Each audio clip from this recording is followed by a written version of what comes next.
Kustina nekustamos dzīvokļus uz brīvības gatavas. Šim dzīvoklim stāsts ir tāds, ka īpašnieks vairākus mēnešus pats mēģināja tirgot, bet ne pie vienas cenas, samazinot, palielinot, nebija nekāda interese un pat neviens cilvēks neatnāca apstīties. Pagājis apmēram nedēļa, jau ir atnākuši apmēram 7 cilvēki apstīties šo dzīvokli, un pirmie cilvēki jau ir teikuši, ka viņi vēlas iegādāties, tāpēc šodien jau bija atnācis vērtētājs novērtēt dzīvokli.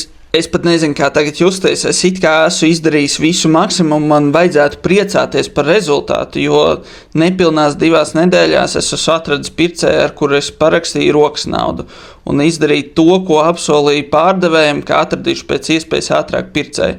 Bet šobrīd ir 2 pircēji, kas jau formē dokumentus bankās, un ir jau pasaukuši vērtētāju, samaksājuši pa viņiem, bet šobrīd man ir jāzvana viņiem un jāsaka, ka mēs esam atraduši citu pircēju, kas ir parakstījuši rokas naudu ar mums. Protams, es viņiem katru otro dienu atgādināju to, kad var kāds cits parakstīt rokas naudu, un viņi pazaudēs šo īpašumu, un viņi katru reizi atteica. Viņi teica, kamēr neredzēs vērtējumu, tamēr neparakstīs šo līgumu.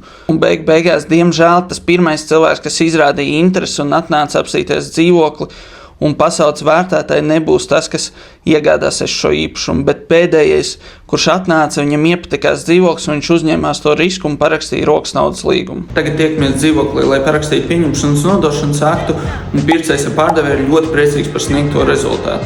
Tā kā, ja tu vēlies, lai es pārdodu arī tev nekustamo īpašumu, droši zvani man, telefons būs aprakstā.